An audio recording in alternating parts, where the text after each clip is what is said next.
Y bueno, pues ya estamos en el cuarto recital del ciclo y hoy tenemos aquí pues a dos buenos amigos como son Angie Campello y Javier Cebrián. Bueno, sé que muchos los conocéis, pero bueno, siempre es costumbre leer el currículum de cada uno y dar unas pequeñas pinceladas que suelo hacer pues, para que no lo conozcan. Yo he de decir que bueno, ya somos amigos ya a tiempo. Ellos, aparte de poetas, y buenos poetas, son, digamos, como se suele decir ahora, activistas culturales, ¿no? Es decir, son editores, promueven actividades culturales muy variadas y además llevan un blog literario que acoge pues, a muchísimos poetas, escritores, no solo de la provincia, sino de fuera de España. Nosotros nos ha publicado, digo nosotros, me refiero a Tarno de Orihuela, nos han publicado con mucha frecuencia y además, bueno, pues ellos tienen experiencia también de organizar este tipo de eventos, es decir, este tipo de recitales. Hoy están aquí en la mesa, pero normalmente les toca presentar desde el otro lado, o sea que ellos ya saben cómo funciona esto. En cuanto a la poesía, bueno, pues no me gustaría extenderme cada vez que presento a un poeta, pero no es el caso. Ellos están para lucirse ellos, entonces diría alguna cosa a riesgo de simplificar, porque voy a simplificar bastante, ¿no? Aunque tienen poéticas muy diferentes, pero hay cosas que les unen. Les une aparte de que sean pareja, por supuesto, y toda la actividad que generan. Ya lo ha dicho. Tiene una poesía de línea clara, de edición sobria. No es una poesía, no quiero decir edición clara, que es una poesía fácil ni nada por el estilo, pero sí que, en fin, es un verso que llega digamos, con una edición sobria, clara, directa en muchas ocasiones. Y luego, bueno, yo leyendo sus poemas he observado que incluso algunos de los versos se pueden leer de forma autónoma, como si fueran aforismos, ¿no? O sea, pues yo creo que podrían editar un libro de aforismos con muchos de los versos que ellos escriben. Luego hay otra cosa también que quiero destacar, que creo que los une, es un interés por las cosas pequeñas, no triviales, aquello en lo que no nos fijamos a lo mejor día a día, ¿no? Estamos acostumbrados a analizar una poesía, pensamos en la poesía de alto vuelo, ¿no? De alturas, y ellos están, en su poesía, lo que veo es que están muy pendientes a veces de esas cosas que habitualmente nadie mira, están más pendientes no tanto del panorama como del detalle, ¿no? Eso es algo que yo creo, bueno, de hecho Javier no hay nada que ver algunos de los títulos de sus libros, ¿no? Bagatelas, cosas mínimas, etc. Bien, eso es un poco lo que yo quería destacar que los une. Luego ya en el caso de Angie, bueno, pues hace una poesía, a mí me sorprende, ¿no? La capacidad de síntesis que tiene. Sus poemas son breves y bueno, tienen ella es una gran conocedora de la cultura oriental, aparte de una experta en artes marciales, con lo cual eso se nota en su poesía, está muy presente en su poesía. Y luego también, bueno, es una poesía intensa también, ¿no? A pesar de, como he hablado, de que hay una edición sobria, pero eso no está exento de intensidad, de emotividad. Y bueno, digo unas palabras, por ejemplo, que Javier Puig, que además que está aquí, acaba de entrar, escribió recientemente en el comentario de un libro de Angie, que decía: es un homenaje a la beatitud, un manifiesto a favor de las dulces bondades de la paz mental, pero también una memoria de la emoción. O sea, son palabras que he subrayado en un artículo extenso, pero que me han llamado la atención porque estoy además totalmente de acuerdo. Y bueno, también diría que la naturaleza y el paisaje pues, ocupan un lugar muy importante en su obra. En el caso de Javier, bueno, Javier es un poeta versátil porque, bueno, en cuanto al contenido, ya que podemos encontrar desde la elegía o digamos el tono elegíaco, ¿no? Pasando por el poema de amor, el poema de denuncia social, que lo tiene, es decir, cierto compromiso social, Y bueno, pues, y luego también pues, una poesía también muy, digamos, rememorativa, ¿no? Muy dada también a lo que es la memoria y digamos, al pasado, ¿no? Entonces, digamos que su poesía pues, es también el paisaje está menos presente, quizá el paisaje, me refiero al paisaje de la naturaleza, está quizá el paisaje más urbano, pero bueno, eso son, digamos, las pinceladas que quería decir un poco por introducir, que no fuera tan, digamos, a pelo leer los currículos. Y bueno, y ahora ya pues eso, voy a leer. En el caso de, empezaré, bueno, aunque van a leer, vais alternando, ¿no? Sí, uno y otro, pero bueno, empezaré por Angie. Ella nace en Elche en 1958, maestra, ha publicado el poemario Malasia en el corazón, Los cuadernos imposibles, 2010, y dirigió el audiovisual de su presentación. Ha participado en varios libros colectivos de poesía. Primer paso, colección Malbec, 2006, Silencio, colección Lunara de poesía, 2017, y su último poemario publicado es El vuelo de la grulla, colección Lunara Poesía Plaquet, 2018. Ha realizado lecturas poéticas en centros sociales y culturales en Elche, Alicante y Valencia. Malasia en el corazón, versos al atardecer, proporción en armonía y lectura del silencio. Es miembro activo de la Asociación Cultural Ediciones Frutos del Tiempo, colaborando en eventos y ciclos literarios. Y Javier Cebrián nace en Salier de Bren, Francia, 1965. Es director de la Asociación Cultural Ediciones Frutos del Tiempo de Elche desde 2011. Coordina para la Concejalía de Cultura del Ayuntamiento de Elche los ciclos literarios que organiza la misma desde 2016, con el título de La dignidad de la palabra, donde han participado poetas de la talla de Vicente Gallego, Benjamín Prado, Ana María Canamares, Caniparra, Niño de Elche, Marta Sanz, Isaac Rosa, Francisco Gómez, Los Talero, Luis García Montero, Luis Sánchez Rosillo, Olvido García Valdés y Luis Lander, bueno, de hecho poetas también narradores. Dirige la colección Frutos Secos de Narrativa y las colecciones de Poesía Lunara y Lunara Poesía Plaquet. Entre sus publicaciones pues están Poemas de Lluvia y Alquitrán, Ediciones Inauditas, 1987, Heroína, colección Lunara, Poesía 1991, Humo que se va, colección Diarios de Elena, 1999, seleccionado en el ciclo Alimentando Lluvias del Instituto Alicantino de Cultura Juan Pilar. Libro número 8, en 2011. Celebración del Milagro, editorial Ceila, 2005. Maneras distintas de amar o desamar, pequeña editorial Elche, 2006. Edición limitada novenal. Estragos, colección Lesat, número 1, edición de Pedro Serrano, 2012. Bagatelas, pliegos de la palabra, editorial Babilonia, 2016. Y Vida de poeta, colección Lunara, Poesía Plaquet, 2018. En prosa, Las noches de marzo, ediciones Inauditas, 1989. De belleza perezosa, colección Termes Dels, 2000. Y publica desde 2004 hasta 2006 y durante 2008 una columna de opinión semanal en el diario Noticias Elche titulada Cosas Mías. Bueno, pues adelante. Por estar aquí, a los amigos y a los que no son amigos, más gracias todavía. Bueno, ahora viendo el currículum es demasiado extenso, no soy tan mayor. Bueno, estamos muy contentos de estar aquí en la casa natal del poeta Miguel Hernández. Este proyecto nos lo ofreció José Luis y lo aceptamos de muy buena gana. Además nos han pedido unos poemas, una poética y una vinculación con Miguel Hernández para publicar un libro. Y la vinculación con Miguel Hernández es más difícil de expresar que una poética, pero bueno, para Ángeles Miguel Hernández significa bastante más que para mí, aunque para mí también lo signifique, porque ella se emociona mucho cada vez que vamos a...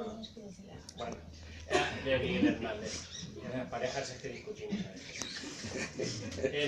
Como ha dicho, somos pareja, trabajamos juntos en Frutos del Tiempo, también con nuestro compañero Pedro Serrano y Manuela Maciá. Y bueno, estamos aquí pues para leer nuestra poesía. Vamos a hacerlo en tandas de 2 poemas más o menos, cada uno. Empezaré yo, y yo para empezar, a mí no me gustan mucho las poéticas, pero para los que no me conocéis, darme a conocer, y para los que me conocéis, para que veáis cómo miento. La poética que me han pedido para este libro yo la he titulado Desnudez, a modo de poética. Y digo lo siguiente.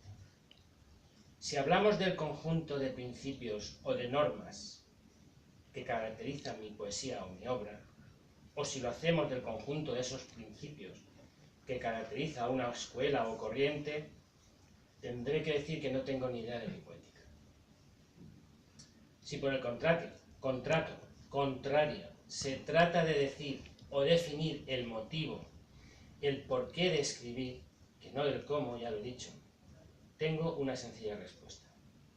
Escribo porque no comprendo la vida.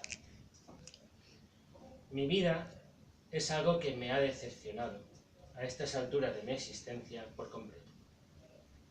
Otra manera cualquiera de decir que he defraudado mis expectativas.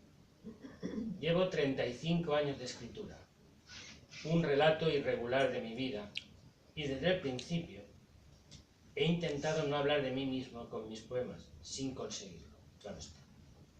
Al final solo hablo de mí mismo y mis circunstancias.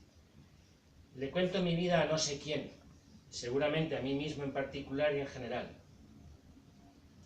Dentro de esta incomprensión también debo añadir que escribo porque tengo un miedo atroz a la muerte, a la inexistencia.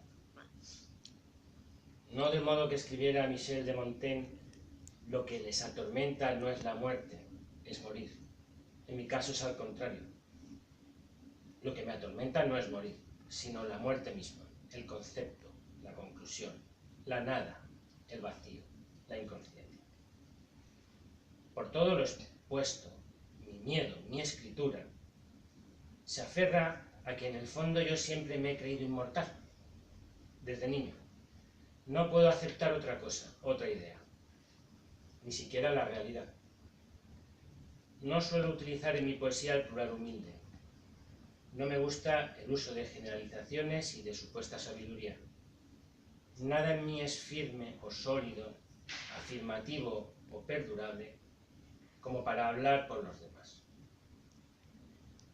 Yo me creo inmortal porque si no es así, nada de esto tiene sentido. Pero es curioso que pese a todo lo dicho, no es la muerte un motivo de mi escritura, lo es mi vida.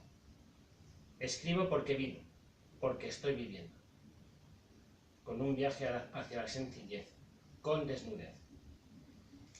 Y para ello me he sujetado a la máxima de que para mí, en el poema, lo importante es lo que no se dice, lo que se viene a llamar el subtexto.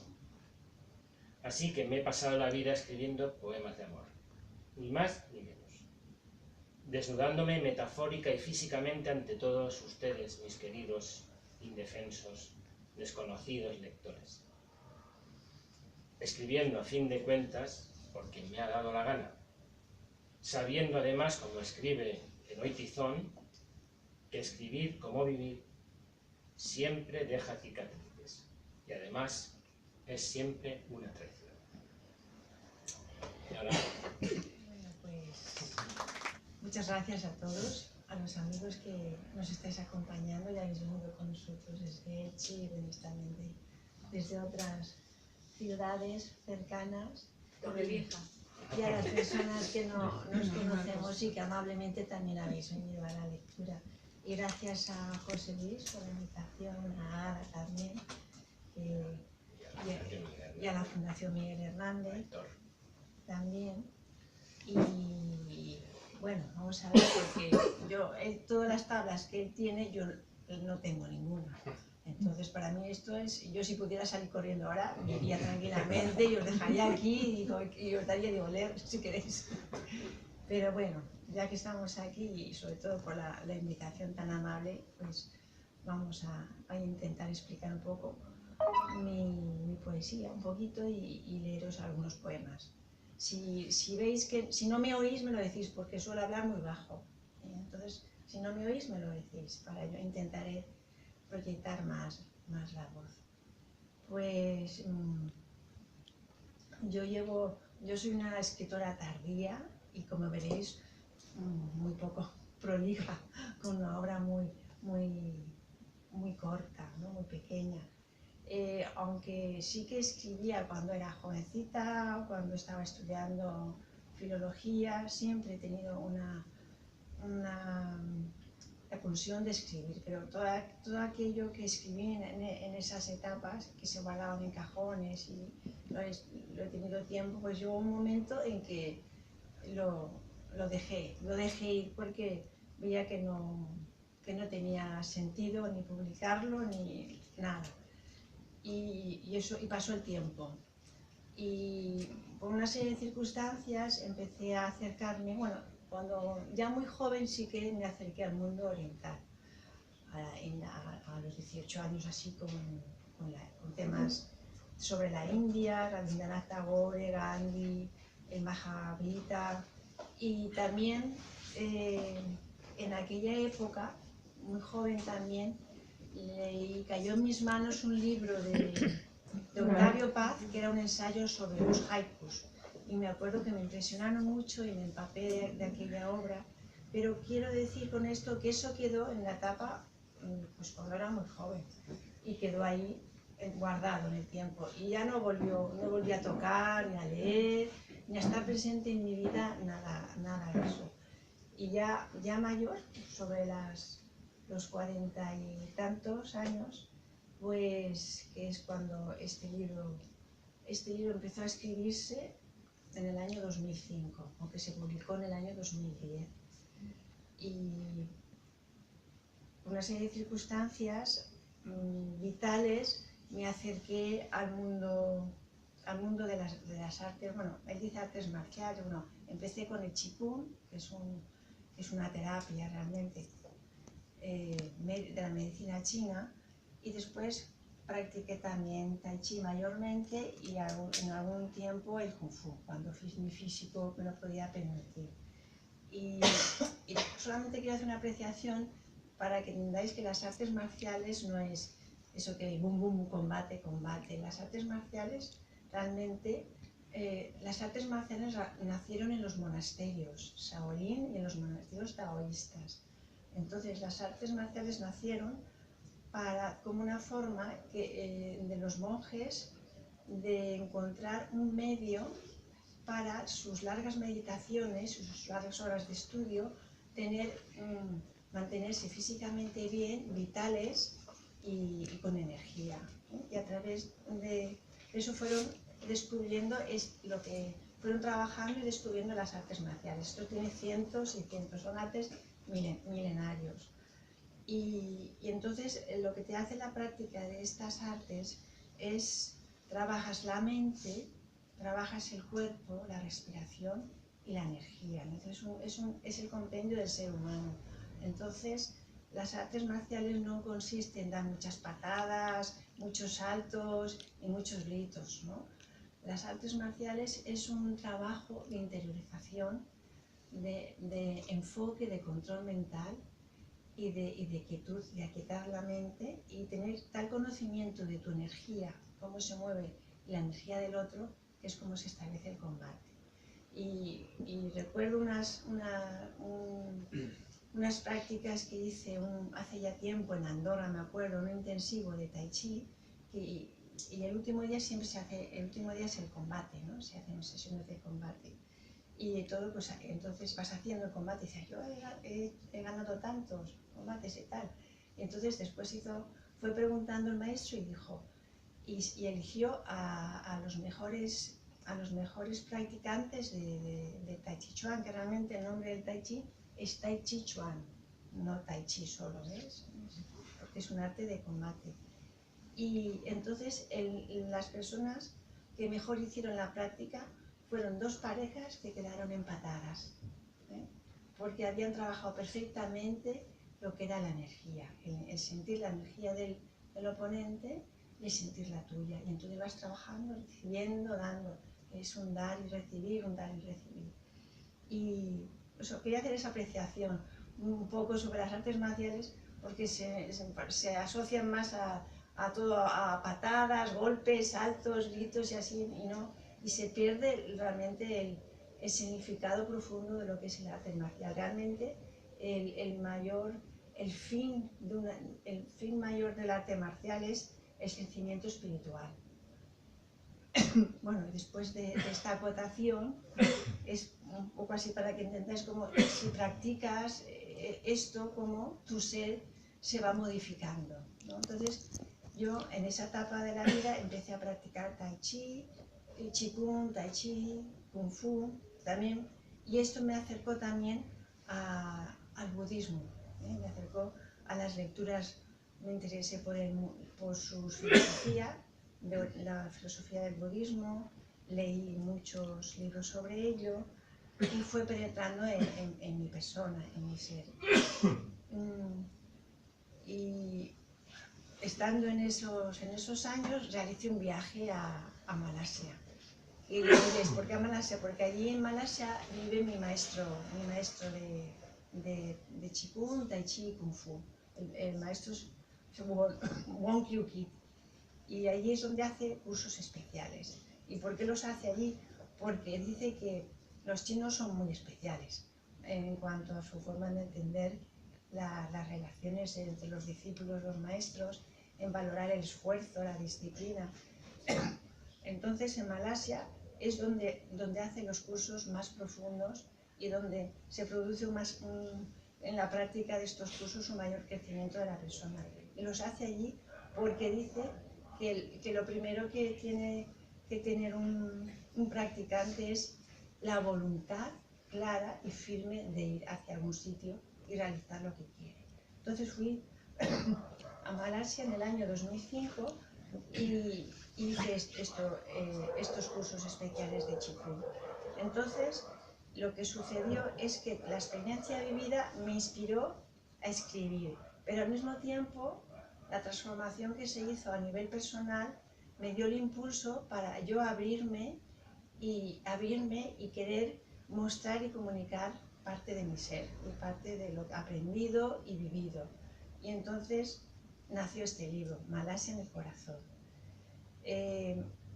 Yo entonces pertenecía también como simpatizante de la Asociación Cultural Frutos del Tiempo y les presenté los poemas y los valoraron. Y la primera persona, por cierto, que valoró mis poemas y dijo, aquí hay algo interesante, fue Milagros Román, que está aquí enfrente, una de las primeras personas que valoró mis poemas.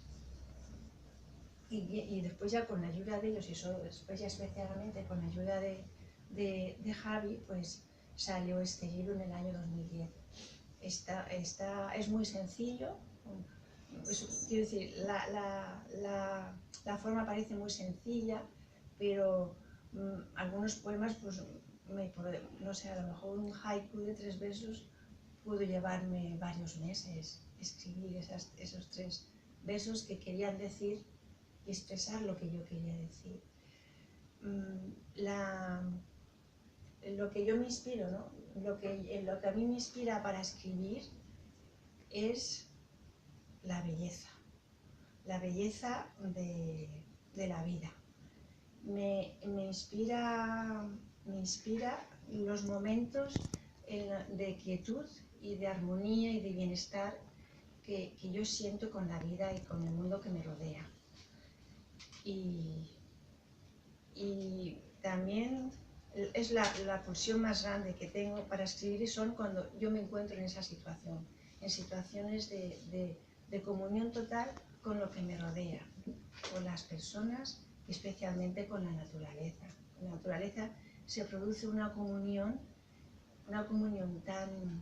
tan fuerte que hay una necesidad muy grande de querer explicar la felicidad que me produce, pues, la observación a lo mejor de un pájaro o de una flor, un árbol, que después de escribirlo, de escribir este tipo de poesía, fue cuando reflexioné y me di cuenta que estaba escribiendo como las lecturas que yo había hecho en mi juventud. Y entonces retomé las lecturas otra vez de los haikus, de los cuartetos de la poesía china, y los volví a leer todo otra vez y dije, ostras, si escribo parecido a ellos. Quiero decir que la escritura no tenía una intención yo en primer lugar de escribir como ellos. Yo no tenía una forma de haiku, yo no quería escribir como los haikus, decir, voy a escribir haiku, sino lo que yo quería expresar se transformaba en ese tipo de estrofas, a veces de 3, a veces de 4, a veces más largas, mayormente estrofas con pocos versos. Y bueno, no me quiero extender más sobre ello. Y sobre Miguel Hernández, sí que pues bueno, no tengo aquí nada escrito, pero lo escribiremos. Mi relación con Miguel Hernández es una relación muy sentimental y también escolar, ¿no? Yo creo como todos empezamos a leer a Miguel Hernández en la escuela, y leímos Perito de Luna cuando estábamos yendo a clases de literatura. Y después lo leí también cuando estaba en el instituto, que han sido más lecturas académicas que buscadas por mí, ¿no? Personalmente. Pero lo que sí que me ha ocurrido con Miguel Hernández es que cuando he ido a alguna exposición, ¿no? de su legado. Cuando fui a la exposición de su legado en Elche, lo hicieron, recuerdo que, por eso yo le voy a decir porque dices que cada vez que hemos ido a ver algo de Miguel Hernández te pones a llorar. Y no sé lo que, realmente es algo que supongo que algún día escribiré en algún poema y sabré expresarlo, ¿no? Es una relación, es una sensación, es sentimiento. Entonces, es como si captara algo cuando yo iba a una exposición, cuando estuve en la casa de Miguel Hernández, también, la casa museo, y cuando estuve también en una lectura que hizo Alberto Garzón allí en Elche sobre las cartas que le escribía a Josefina, me acuerdo que me pasé llorando, pero llorando, yo digo, no sé si es que está la cebolla por aquí, cada vez que voy a algún acto de Miguel Hernández está la cebolla, porque es que son como las ganas de la cebolla. Entonces, supongo que lo escribiré bien y os lo intentaré explicar algún día a mí misma y a vosotros, que es ese sentimiento que nace cuando estoy cerca de algo relacionado profundamente con Miguel Hernández. Es algo casi que inexplicable para mí. Bueno, pues ya, si queremos pasamos ya no estás que estar ya conmigo. Bueno, a la hora de estructurar esta lectura, normalmente cada vez que tengo una lectura de estas elijo hacerlo de una manera o de otra. Últimamente había decidido empezar por lo último e ir hacia atrás, no sé por qué. Esta vez no, esta vez voy a empezar por el principio. Y he elegido poemas que no suelo leer casi nunca. Por ejemplo, de este libro, de Heroína, del primero, que es más infantil o más juvenil, esta vez no voy a leer, que son estos dos, que ya están viejecitos los libros. Este libro, Heroína, está dedicado a una prima mía que murió con 20 años de una sobredosis. Y este libro ha sido recuperado de una librería de un colegio. Tienen un colegio que cerró para ser un colegio ocupacional de Libas. Y lo encontraron y me lo dieron. Y muy curioso. Entonces voy a leer dos poemitas que tienen muy poco que ver con mi poética realmente, pero esta vez me apetecía leerlos. Está estructurado en dos partes: el impacto de la muerte y luego, unos años después, la reflexión que hago yo acerca de esa muerte. Y la primera parte termina con un epílogo que dice así: me volaré la tapa de los sesos, sin poética, sin lirismos, y habré salpicado mi vida de versos invictos. Infringiré mis sienes con fuego, y arderán la ira, la costumbre, los días, el sufrimiento. Y habré salpicado mi vida de sangre invicta. Hay una palabra que hay algunos que me la han corregido, que es infligiré, no. Lo que hago es infringir, quebrantar mis sienes. Y el último poema, que era ya la despedida definitiva, cuando ya, años después, dice así. Y ella se hincaba el fuego o el frío, hasta el ínfimo residuo de sus sueños inacabados. Y ella invadía las aceras con su cuerpo de divinidad atroz, y nos escupía polvo blanco o amarillento con la mirada. Y ella hacía azul el negro del asfalto, y mediocre la noche verdadera. Y ella miraba paisajes abrumadores, como el ínfimo residuo de sus sueños inacabados. Ya muchas veces poemas... Voy a leer poemas que he leído menos. Y después ya aquí en el Pueblo de la Grulla ya retomaré los poemas más pequeños, más cortitos. De este libro de Malasia voy a leer del capítulo Naturaleza sensitiva. Naturaleza sensitiva. Voy a leer, es un capítulo, un apartado que se llama Naturaleza sensitiva. Y son poemas relacionados con la naturaleza, de allí de Malasia. Amanece el día por la costa. Un sol difuminado de rosa por botero se entrevé por las palmeras alzadas de puntillas. Las viejas casonas destartaladas, los árboles centenarios oscuros y leñosos, los campos de palmas abandonados. Todo ello evoca un pasado antiguo de bonanza colonial. Aun siendo temprana hora, la brisa marina está ausente. La atmósfera es densa, húmeda y estática, preludio de la intensidad emocional que deviene.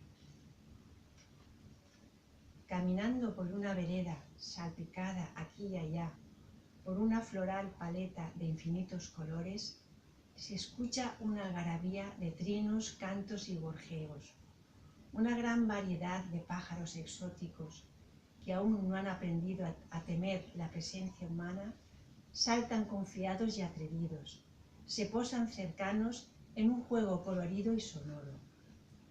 Con el espíritu en expansión y la respiración en un mismo soplo, nos detenemos. Nuestros ojos permanecen entreabiertos para mejor sentir la unicidad con la naturaleza.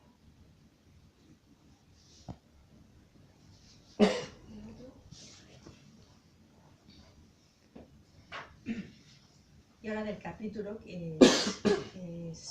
se llama Yin, la energía femenina, y es un capítulo dedicado a la mujer. Voy a leer varios poemas. Que siempre me ha llamado la atención todo el mundo que hay alrededor de las geishas. Como siendo tan valorado, tan exquisitas, con tanta belleza, tanto arte, para mí me sigue pareciendo una esclavitud. Entonces este poema dice así: cuando la geisha se enamora, deja de serlo para convertirse en una emperatriz que ama.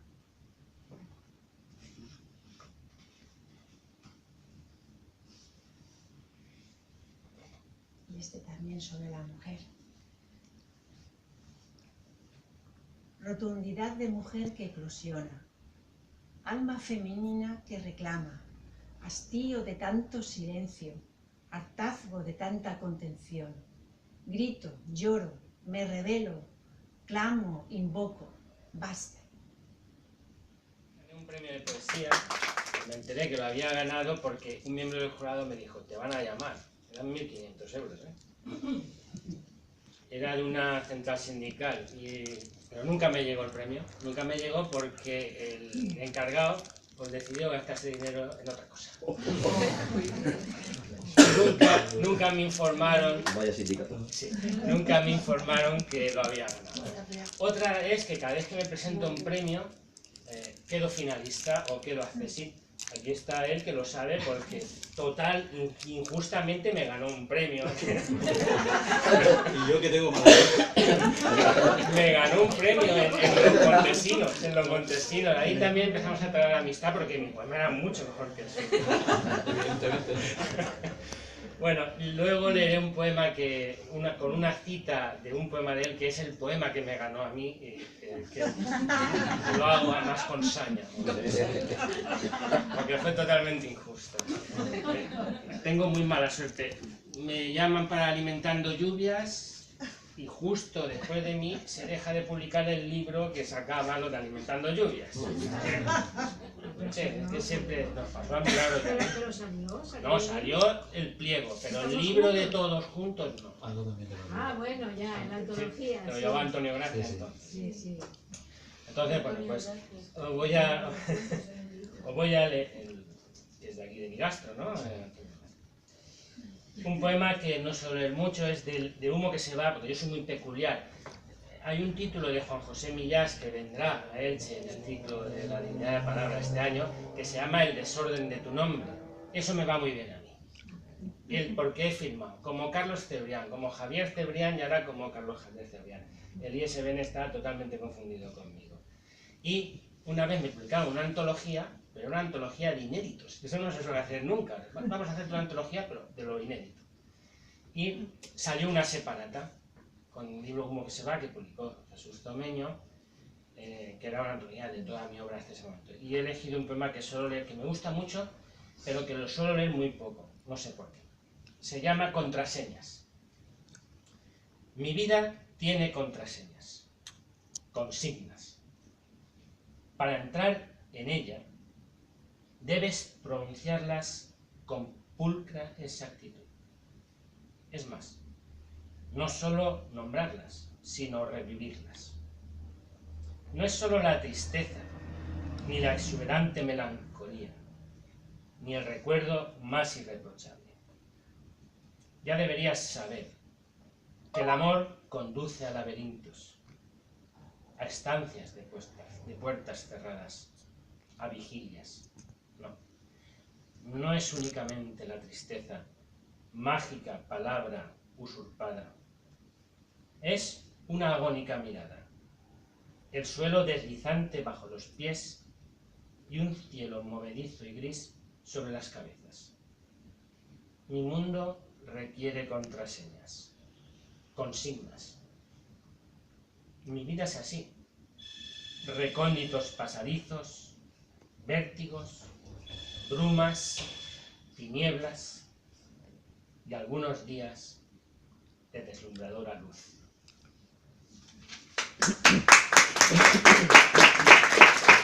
Otro de los poemas que leí en Alimentando Lluvias se titula Capricho. Yo tenía un título que me parecía muy bueno, que se llamaba El método de la tristeza. Y yo creo que la tristeza a veces se utiliza como método, no porque la sientas realmente. Pero bueno, Capricho. La tristeza me asalta como un hermoso capricho. Abandono los versos y vuelvo a ellos fatigado, casi derrotado o derrotado del todo. Porque la poesía es una derrota y otra derrota y otra derrota más. Los renglones paralelos del papel son los barrotes de una cárcel ambigua donde la fuga incomoda, donde voy a dar con mis huesos una noche y otra noche y otro verso y un poema más. Un poema sobre la tristeza, un método. Y este se lo dedico a un poeta que a mí no me gustaba nada. Parecía, no lo voy a decir, ya lo dije en su día, es José Ángel Valente, que luego con los años no me gustaba, he aprendido que era un gran poeta. Y sobre todo llegué a él por un libro que se llamaba No amanece el cantor. Y luego leí unos poemas en los que se vislumbraba, él vislumbraba su muerte. Y escribí este poema que se llama Febrero, dedicado a José Ángel Valente. Anochece ya más tarde, y este sentimiento de extraña felicidad pueril es voraz. Leo poemas en mi lugar de trabajo, versos al deshacimiento y a la llegada anunciada de la muerte. No me entristece. Miro por los grandes ventanales, escaparates, sinceramente,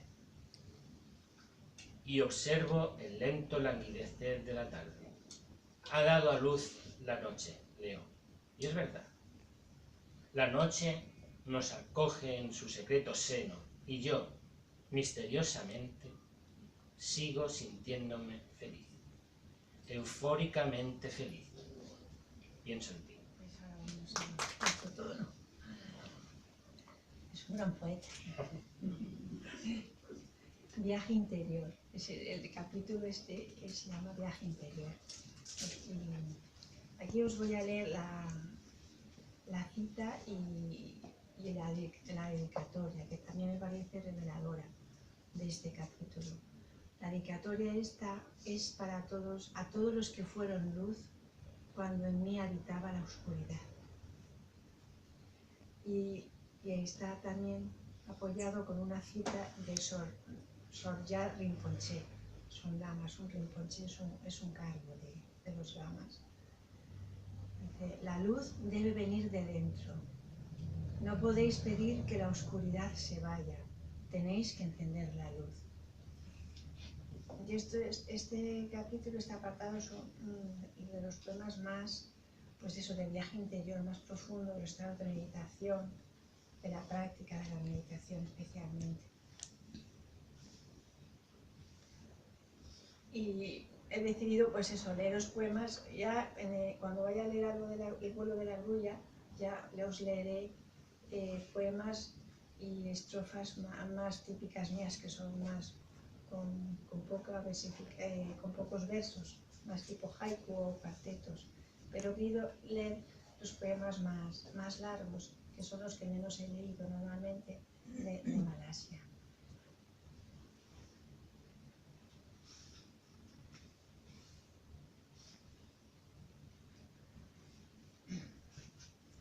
De viaje interior. Retorna cíclicamente esta pena ancestral. Aparece en cimas de felicidad y siento como su lengua de fuego arde y quema mis entrañas. Este demonio de 1000 cabezas que lanza llamaradas por su boca y carboniza toda esperanza. Mas la memoria de guerrero Shaolin que dormita en mí se revuelve, lo enfrenta y desafía. Haciendo acopio de todo el chi acumulado, inspira, enfoca y golpea. Cae una cabeza, el miedo. Golpea de nuevo, cae otra cabeza, la pena. Y otra, la pérdida. Y así una tras otra. El demonio queda descabezado y yo sonrío desde el corazón.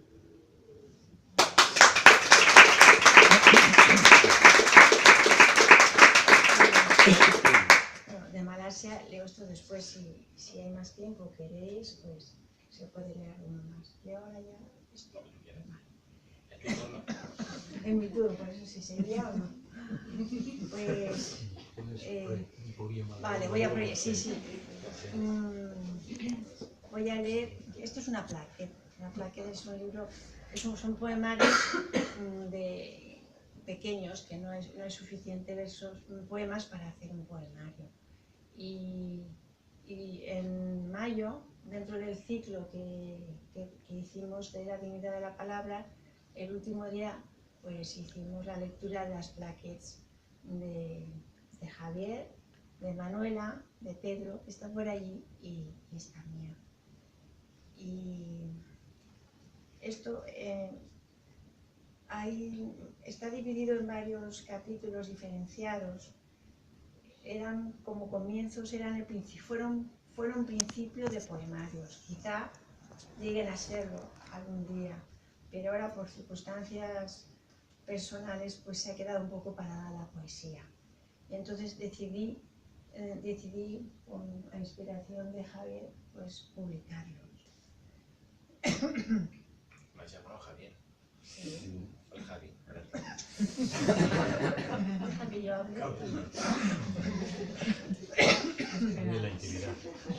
Javier, suena raro, Javier. Disculpad la tos, es que llevo un mes con un resfriado y lo tengo hoy casi fuera, pero aún me queda un poquito y toso demasiado. Hay una que disculpar es libre hasta para toser, para lo que quiera. Bueno, el vuelo de la grulla se llama, el aplaque. El primero que voy a leer, esta es un poco también, este poema también se podría considerar como yo considero la forma, lo que es una poética, lo que es la poesía para mí. Y se llama Estados precisos para el poema y está dedicado a nuestro querido José Corredor Mateos, gran poeta y gran amigo que vive en Barcelona y que hace ya tiempo que no sabemos de él. A Javi le da miedo llamarlo por si acaso no se encuentra bien, porque las últimas veces que hablamos con él lo vemos un poquito desmemoriado, En 88 años. pero la verdad es que lo añoramos, es una persona que se añora, es muy especial, José Corredor Mateos, y este poema está dedicado a él. Estados precisos para el poema: observar, contemplar, absorber, escuchar, experimentar. Vacío, vacuidad, vacante, vacancia. Germinar, brotar, recomponer, proyectar. Palabras, ritmo, versos, música, significado, unicidad. ¿Ahora es mi turno? La de José Luis. El poema se llama Puertas Condenadas, forma parte de un proyecto que se llamaba Celebración del Milagro, que fue el que él me ganó injustamente. La cita dice así: qué hostil paisaje sin serenidad, cuántas nieblas que no comprendes, demasiadas puertas condenadas, demasiados muros y qué pocas escalas. El paisaje del insomnio de José Luis Cerón. Ya después de dicho esto ya no leo mi poema. Pero bueno, por poéticas distintas, de formas muy diferentes de hacer poesía, a veces las personas, los poetas, nos encontramos con temas comunes. Y en ese poemario, tanto él como yo hablábamos del umbral. Era una cosa así, una cosa muy curiosa. Puertas condenadas. La poesía, su milagro, me induce a reabrir todas las puertas condenadas. A tender un puente entre ambas orillas, para cruzarlo, llegar a ti y, si es necesario, descolgar la escala para salvar el muro de tu fortaleza. Tú estás detrás de las puertas condenadas. Te he celebrado con alborozo y versos sencillos, para perderte, perdido como estoy, en esta ciénaga de la tristeza y versos mentirosos. Tú estás detrás de las puertas condenadas, enfrentada a mi orilla, distante y lejana, distante, lejana. La poesía, su milagro, me induce a reabrir todas las puertas condenadas. A veces es muy raro leer poemas que escribiste en tu vida, porque están escritos a personas que ahora detestas. ¿Por qué te miras a José Luis? No miro a nadie. La vida de un poeta tiene muchos vértices y vórtices, y uno se da cuenta que ya no está en esos poemas. Está lo que escribiste, sabes que lo escribiste tú, pero ese sentimiento ya no está en ti, ya no habita en ti. Ya no eres tú el que se expresa, fuiste en su momento. Y es muy raro leer cosas que ya no te significan, Ahora empiezo con una serie de poemas que ya empiezan a significar algo más para mí. Este casi nunca lo leo, es un libro, Estragos, También en eso soy muy desordenado porque se publicó Estragos, luego se publicó Bagatelas, pero en el tiempo este está escrito antes que el otro. O sea, yo soy muy desordenado. Se llama Cataclismo.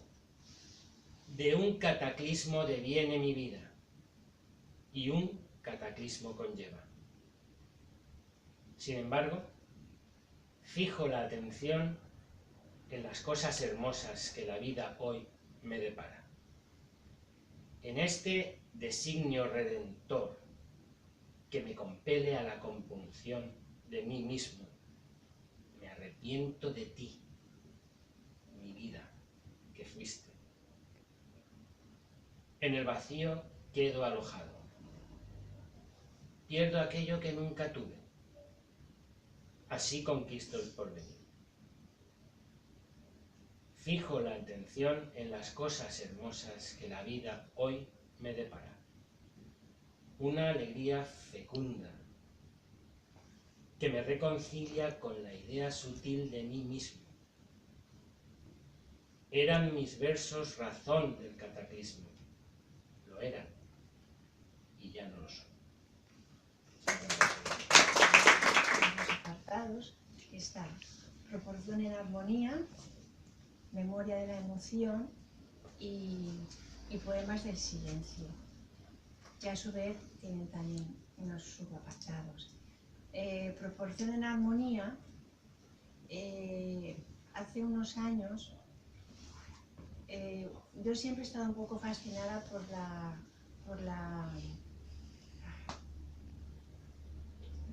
no me sale, a ver si me sale la proporción en armonía. La proporción áurea. La proporción áurea y sí, por la proporción áurea y a ver, la otra, la del nombre de Vittorio, ¿cuál es?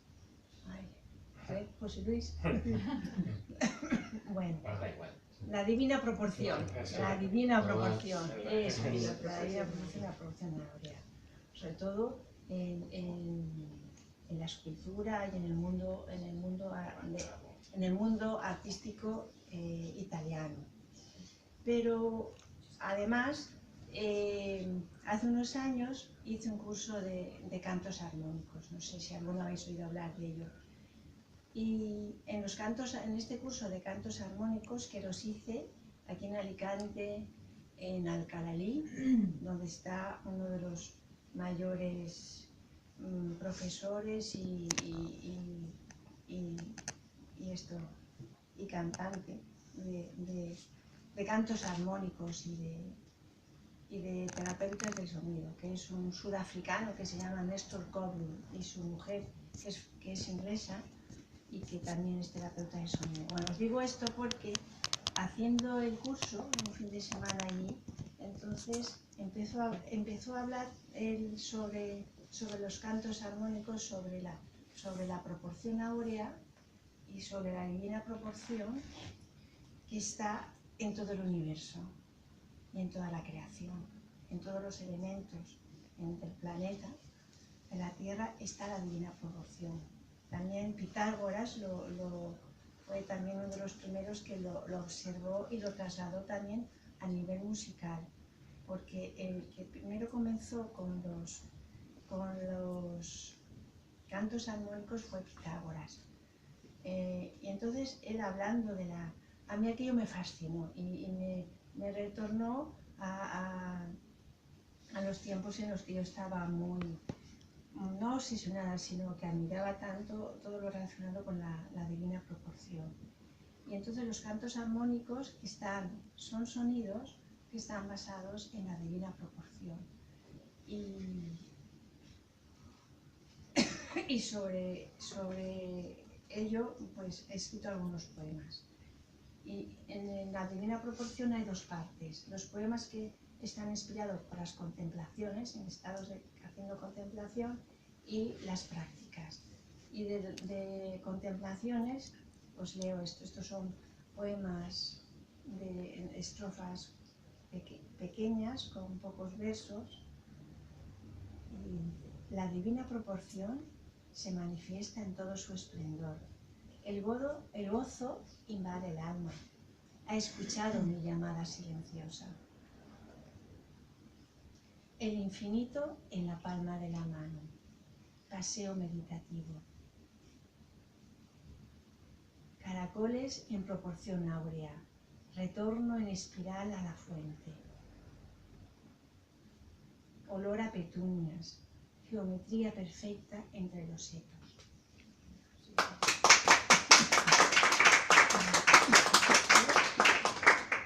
Y estos no los tengo señalados, pero me apetece leerlos estos poemas.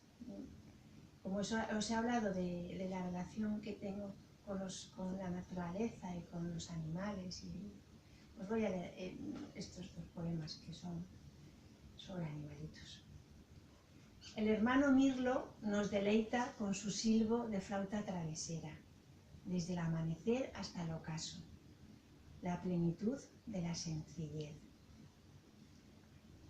Y este otro, que habla sobre animalitos, pero también son personas. Una hermandad de lagartijas al sol. El tronco pequeño del limonero acoge mi espalda. El verdín del líquen tiñe de color los ojos perdidos en la lontananza. Muy bien. Hice una serie de aforismos pequeños y os voy a leer dos para definir un poco mi poesía y ya os leo un inédito. Mis poemas, sangre derramada. Poesía, mi confesionario. Poesía y vida. Vida y poesía. Ahora, me cuesta mucho escribir, no como algún amigo que tengo por ahí que en una tarde escribe varios poemarios.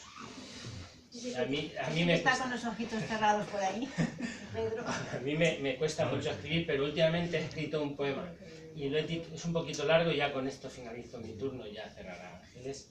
Es totalmente inédito de un nuevo proyecto que se titula El amor es como el oxígeno.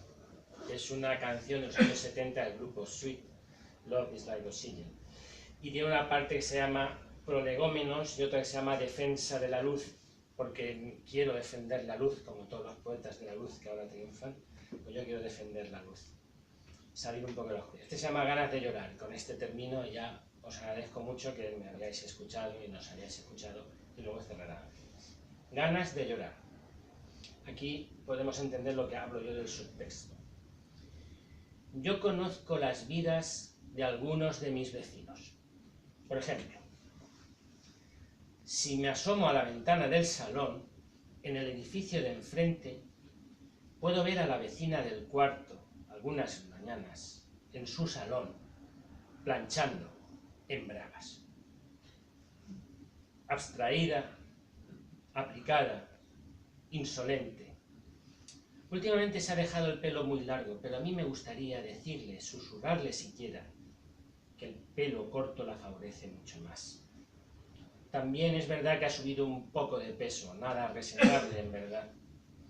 Si no fuera políticamente incorrecto, me animaría a decir que tiene unas piernas espectaculares. Así que solo lo pienso. La miro, incluso la observo, sin el asomo procaz del deseo, con costumbre. En cambio, desde la ventana del estudio que da a una calle transversal, puedo ver a ese vecino mal encarado del sexto, en el edificio enfrentado a mi vista, cuando escupe desde su balcón a la calle. O puedo escuchar las trifulcas cotidianas de su casa, los gritos, los insultos, el estruendo de los cristales rotos. Quisiera llamarle la atención, pero solo atisbo desde aquí, intruso, cobarde, su triste devenir. Desde la pared contigua del baño me llega el feliz ruido del amor de otros. Todavía no he conseguido descifrar de quién se trata, de qué piso proviene, aunque a mí me gustaría imaginar con Procácida, que es mi vecina Natalia. Debe llamarse así de manera obligada, Natalia. También podría llamarse Natalí, aunque ese sería otro poema más joven o más viejo. según apliquemos la perspectiva. La bella Natalia, la del tercero del edificio contiguo, indócil, insumisa. Desde el dormitorio, juego a adivinar quién será el propietario de esos ronquidos, de esa tos, de esas ventosidades proscritas de mis vecinos de escalera. Sin embargo, si miro hacia adentro, al interior de mi mundo, si me detengo a observar esta morada justa y cabal, puedo comprender que he dilapidado mi vida, atendiendo esta manía mía de vivir la vida de los demás. Desde detrás de los quicios de las ventanas, con este obstinado anonimato, y me prometo seguir ocupando, a pesar de todo, las casas que me quedan por vivir. Confieso que he utilizado este circunloquio solo para saber, apenas, que tengo ganas de llorar. La verdad es que ahora mismo podría gritar. Ahora mismo podría llorar. Ahora mismo lloraría. Por vivir, que es una cita de Eduardo García, poeta ya fallecido, de su libro de poesía reunida, maravilloso, que es Lluvia en el desierto. Sí, buena, te llaman muy buena persona. Es una gran persona, sí. Ángeles cierra el recital. Bueno, pues del apartado que se llama Memoria de la emoción, en este apartado la inspiración de los poemas o la inspiración o el querer decir tiene relación con las emociones relacionadas con mi familia, con mis padres. Y Memoria de la emoción, en especial el título, es como para retener emociones que no quieres que se pierdan. Mi madre estuvo 12 años con Alzheimer, entonces he vivido y los últimos años acompañada por Javi todos los estadios de una persona con Alzheimer, desde el comienzo hasta el final. Entonces eso hace que tu ser se transforme y de arriba abajo. Manuela también tuvo esa experiencia y entonces quería que no se me olvidaran cosas, emociones que quería que quedaran. Y hay varios poemas, pero voy a leer uno que es muy alegre, porque probablemente si leyera los otros, que son tan internos para mí, probablemente me emocionaría. Y no me encuentro hoy para leerlos. Pero este es un poema emotivo, pero muy alegre. Se llama Mi mapa de colores. La niña apenas se atreve a asomarse, escondida tras la muralla protectora de la madre. Agarrada a su mano, los pequeños pies hacen equilibrios para alcanzar el mostrador. El mozo lanza las piezas de tela que voltean en el aire. Sus ojos no caben de asombro. Otra vez sucede la magia. Madre e hija van dibujando su mapa sensorial con tejidos y colores. Montañas de piqué que recorren ríos de tafetán. Cordilleras en festón con cumbres agazapadas detrás de nubes de blonda. Mares pespunteados de atardeceres fucsia. Los primeros sueños zigzaguean, se elevan hilvanados por cometas sujetas con punto de cadeneta. Bueno, no sé si mi madre estudió corte y confección, cuando fue joven estuvo trabajando unos poquitos años de modista, después ya cuando se casó, entonces las mujeres dejaban de trabajar, el marido no quería, pero se dedicó a vestirnos a todos los 6 hijos. Entonces yo he estado siempre, ya aprendí, yo he estado rodeada de telas, botones, tijeras, sabía el nombre y entonces me encantaba ir con mi madre a comprar desde pequeñita. Iba a las tiendas y eso de que ver los tejidos como volaban así, eso, que hacían así, medían así, aquello para mí era maravilloso, ¿no? Y las tiendas de botones, hoy en día aún me siguen fascinando las tiendas de botones. Ahora os voy, otro poema, este ya no tiene que ver con Memoria de la Emoción, estos son dos poemas independientes por sí mismos, que llaman Débora y Camoga, están, pues no pertenecen a ningún pequeño poemario, nada, son dos poemas cortos. Estos poemas están dedicados a dos muchachos, una muchacha y un muchacho de Uganda, que formaban parte de un coro que conocimos. Coro de gospel. Sí, y de cantos africanos también. Y que conocimos en Caravaca, en casa de unos amigos que tenemos allí, que tienen mucha relación con todo el mundo de la música, de la meditación, también son muy especiales. Siempre que vamos nos encontramos, a veces con lamas, a veces con coros de Uganda, a veces con... Puede estar Amancio Prada. Amancio Prada, es decir, es muy especial. Y a mí me produjo una impresión muy grande conocer a estos chicos de Uganda. Tuvimos la oportunidad de compartir varios días con ellos, allí en la casa, y cenamos, comimos, hablamos y disfrutamos de sus cantos. Porque ellos son de Uganda, pertenecen a un orfanato, y un orfanato que comenzó con unos pastores evangelistas. Después los pastores se marcharon y lo lleva una representante musical que se llama Elizabeth, que es francesa, que cuando conoció el proyecto y vio que se iba a quedar perdido el proyecto de esos niños de la calle, de la capital de Uganda, niños que han pasado de todo lo que os podáis imaginar. Entonces lo recuperan con la enseñanza y sobre todo con la música.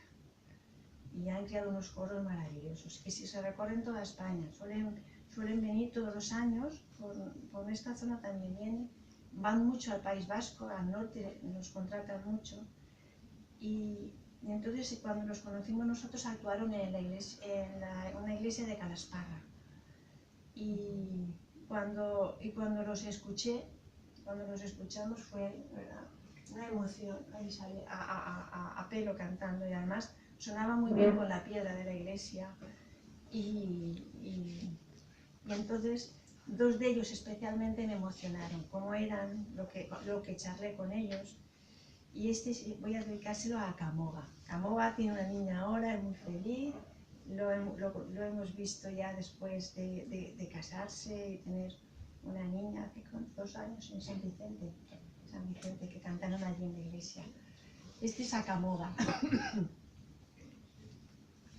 Noche oscura y abisal en tu piel, la sonrisa franca y hermosa, tu porte elegante, simbiosis animal. Ay, pero tu mirada, por las contraventanas de tus ojos enrojecidos se atisba expolio y explotación, sometimiento y crueldad, injusticia, robo de identidad. No te arrodilles, cachorro de felino, no inclines la cabeza, nunca más guantes blancos. Sopla el vendaval de tu voz y se abre de par en par el corazón de África. Toda ella se manifiesta en plenitud ante nosotros. Sol ardiente, desierto y sabana, elefantes, leones, jirafas, arena, rocas, montañas, baobabs, lagos, ríos, cataratas, gorilas, serpientes, cocodrilos, tuareg, masái, soya, zulú, un crisol de etnias, el gozo de África, la joya de África.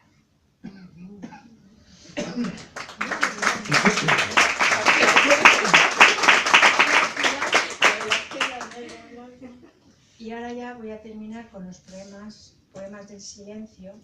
Hace 2 años o así, un amigo nuestro, que es poeta discursivo, que es como él nos llamaría a nosotros, y sobre todo poeta visual, también organizador de eventos, pintor, Alfonso Aguado, me invitó a participar en un libro colectivo sobre el silencio. Entonces me encargó unos poemas sobre el silencio. y aquí os voy a leer algunos.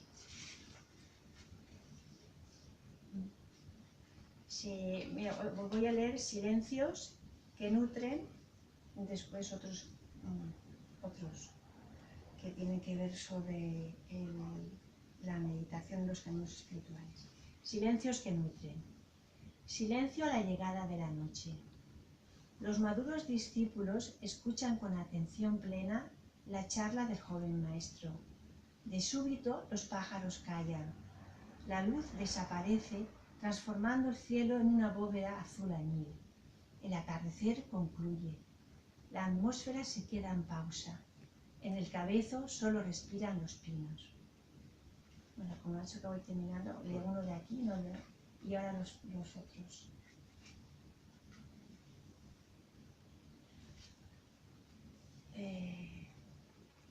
Liberadas de regreso a casa.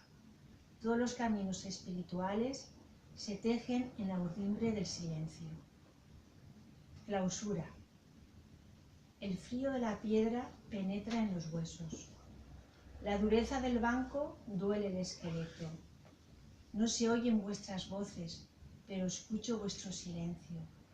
Los maitines rompen la quietud de la capilla.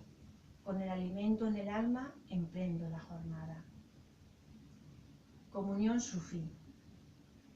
Solo el susurro de unos pies descalzos danzando en círculos de amor. Uno fijo marca el ritmo, el otro libre canta la melodía. Un hilo dorado proveniente de un remoto silencio cósmico atraviesa la palma que mira al cielo, fluyendo hacia la otra que se entrega a la tierra. Y ya termino con este cortito que es Práctica Soto Zen. Un cuadrilátero de monjes samuráis enfrentan la pared desnuda. En la transparencia de la insonoridad habita el silencio más puro.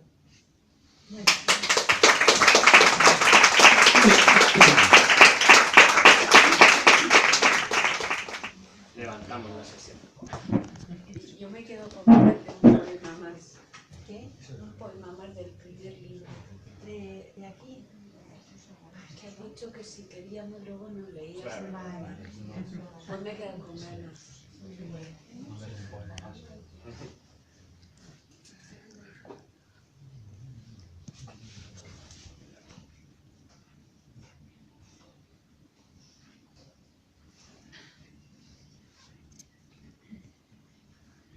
Pues sí que pues del capítulo dedicado a la naturaleza sensitiva, ya algunos poemas.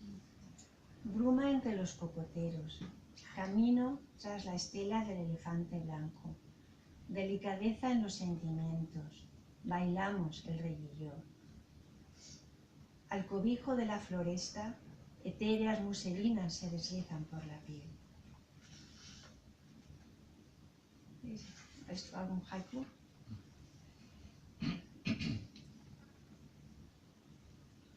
Isla de coral, caleidoscopio de emociones olvidadas.